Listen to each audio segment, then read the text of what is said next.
Bonjour les amis, ici Pierrick Avedéou. Aujourd'hui je voudrais vous parler de 5 techniques que j'applique quotidiennement pour améliorer mon anglais. Alors, technique numéro 1, ce sont les applications mobiles. Si vous débutez vraiment dans la langue, je vous conseille l'application Duolingo, qui vraiment va vous apprendre un peu de vocabulaire, qui va vous apprendre les règles basiques de grammaire, etc. Moi, c'est par là que j'ai commencé. Bon, j'ai vite arrêté parce que j'allais à l'école quand même, donc j'avais quand même un certain niveau en anglais. Et Duolingo, je trouvais ça un peu trop facile en fait. Je trouve ça un peu trop facile et j'avais pas vraiment l'impression d'apprendre des nouvelles choses. Mais si vous êtes vraiment mauvais en anglais et que vous voulez progresser, commencez par Duolingo. Elle est totalement gratuite, donc c'est super. Et commencez à faire vos armes sur cette application. Une fois que vous aurez acquis un bon niveau, moi, quand je me suis rendu compte que c'était un peu trop facile et qu'il me fallait un truc un peu plus poussé, j'ai découvert l'application Memrise qui est plus poussée et qui est vraiment pas mal. Parce qu'en fait, elle vous apprend plus que du vocabulaire, etc. Elle vous apprend également des expressions en anglais, des choses comme ça qui vont vraiment vous permettre de passer de quelqu'un qui parle anglais, un anglais scolaire, à une personne qui a vraiment qui sait vraiment parler anglais, quoi, qui utilise des expressions, qui les comprend aussi, parce que si je vous dis, je sais pas, si je vous dis she isn't the sharpest tool in the box, par exemple, vous allez dire quoi? C'est pas l'outil le plus tranchant de la boîte, mais qu'est-ce que ça veut dire? Alors que ça veut dire qu'elle n'est pas super intelligente, par exemple. Donc voilà, c'est important de savoir les utiliser et de les comprendre également. C'est vraiment pas mal et c'est aussi gratuit. Il y a des options payantes sur Memrise, mais qui sont vraiment optionnelles.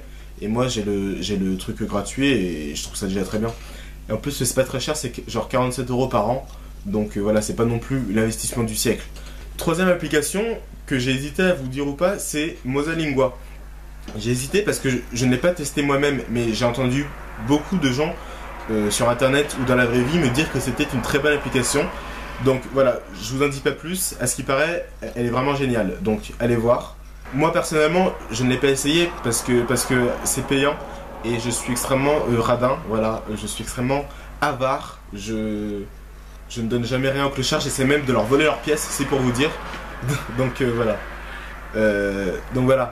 Elle est payante, mais à ce qui paraît, elle est vraiment cool. Donc renseignez-vous un peu sur celle-là. Si ça peut vous aider, allez-y.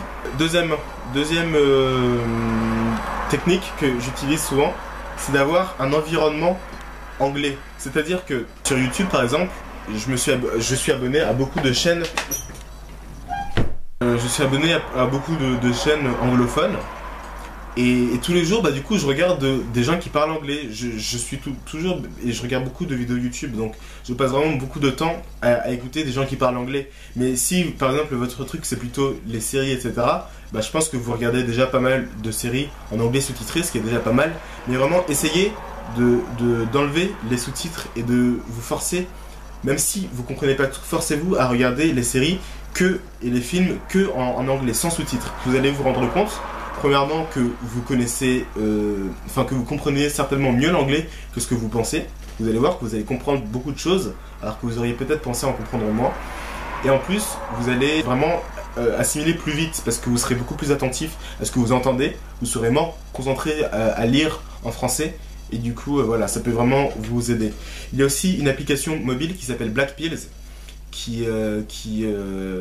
c'est une application en fait avec des mini-séries, qui sont pas mal d'ailleurs, mais ce qui est cool surtout, c'est que on peut enlever et mettre les sous-titres très facilement. On peut changer de doublage, mettre les sous-titres de manière extrêmement rapide et facile. Donc si vous avez peur de vraiment pas comprendre, ou s'il y a vraiment des phrases que vous comprenez pas du tout, avec Black Pills, vous pouvez rapidement mettre les sous-titres. Quand vous avez vu votre phrase, évidemment, vous les enlevez juste après, parce que sinon ça sert à rien. Donc voilà, Black Pills pour plein de petites séries. En plus elles sont courtes, donc voilà. Et puis elles sont vraiment sympas, hein. Juste sur le côté série, elles sont vraiment sympas. Donc voilà, je vous invite à télécharger cette application et à regarder des vidéos et des films et des séries et des trucs en anglais en fait. Troisième technique, qui pourrait être dans la deuxième d'ailleurs. La troisième et la deuxième elles se ressemblent un peu, mais la troisième c'est un peu différent. C'est en fait les chansons. Vous écoutez forcément, très probablement, des artistes qui parlent anglais. Quand vous écoutez ces chansons, vos chansons préférées, enfin celles que vous aimez, allez voir les paroles. Allez voir les paroles déjà parce que ça va vous faire comprendre l'anglais, enfin ça va vous faire lire en fait l'anglais, ça va vous permettre déjà de comprendre qu'est-ce qu'ils disent dans vos chansons, ce qui peut être intéressant.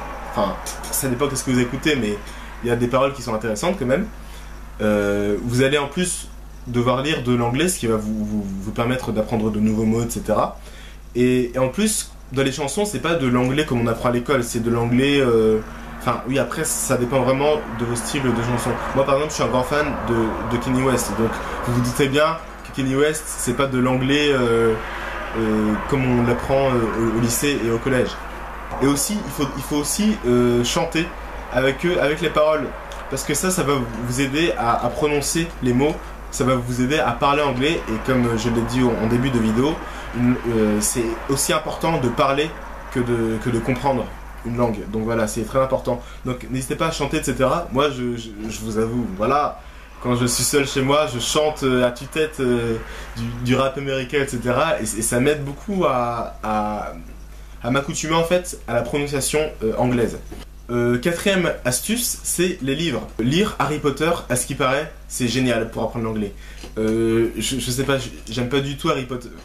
Excusez-moi, si vous aimez bien Harry Potter, je suis vraiment désolé, je ne veux pas vous heurter, mais vraiment, Harry Potter, c'est pas trop mon truc.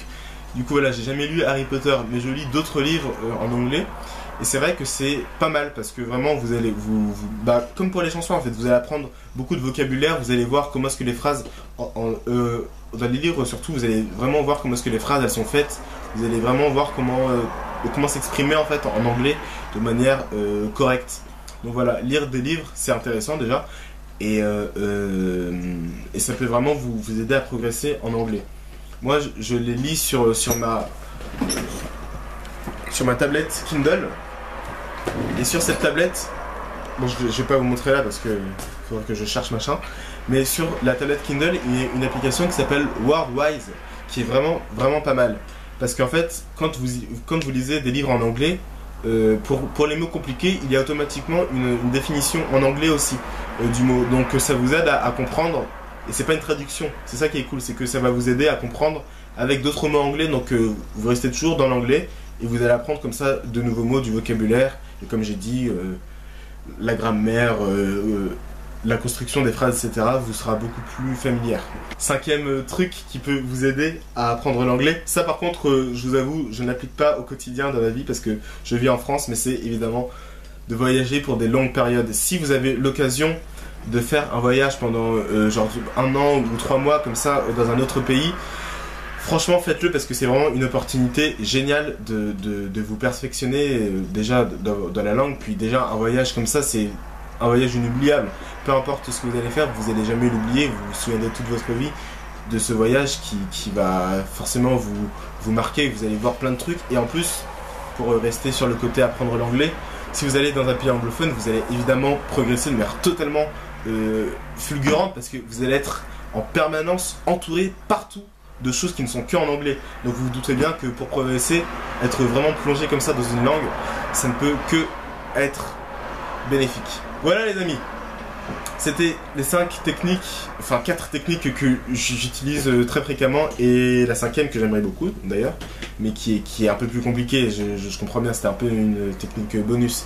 Petit récapitulatif, première technique, oula, qu'est-ce que j'ai dit? Première technique, les applications, gratuites ou pas, qui vous apprennent l'anglais, c'est très bien. Deuxième technique, des divertissements en anglais, films, séries, etc. Écouter de l'anglais, c'est très bien. Troisième technique, les chansons, lisez les paroles, écoutez et chantez. Les paroles en anglais, ça peut vraiment vous aider, surtout pour la prononciation, parce que dans les autres, c'est beaucoup de la compréhension. Mais pour les chansons, ça marche aussi pour la prononciation, donc c'est vraiment pas mal. Lire en anglais, en particulier Harry Potter, à ce qui paraît. Mais lisez des livres en anglais en général, ce sera forcément bénéfique. Et enfin, 5, voyager dans un pays anglophone. Si vous en avez l'occasion, évidemment. Si vous pouvez pas, bon voilà, c'est pas grave, mais enfin faites déjà les 4 premières, ce sera déjà vraiment pas mal. Je reprécise Ces techniques, enfin, je n'ai pas essayé pour les autres langues, mais je suis persuadé que ça marche aussi si vous voulez apprendre, je sais pas, l'espagnol, l'allemand, le russe, enfin, le russe, je sais pas, comme c'est l'alphabet cyrillique, il me semble, du coup, je pense que c'est un peu différent. Enfin bref, je sais pas, pour lire des livres, je parle. Mais en tout cas, pour toutes les langues qui utilisent l'alphabet latin, comme le français, vous pouvez, enfin, n'hésitez pas à lire, etc., des trucs en anglais, les chansons pareil, et les vidéos, évidemment, plus les applications, etc. Et le voyage, qui est aussi super. Bref, vous avez compris, je me répète un peu, donc ça veut dire que j'ai plus rien à dire. Donc la vidéo s'achève ici, les amis. Je vous souhaite une bonne journée, je vous dis à demain. Bon apprentissage. Salut.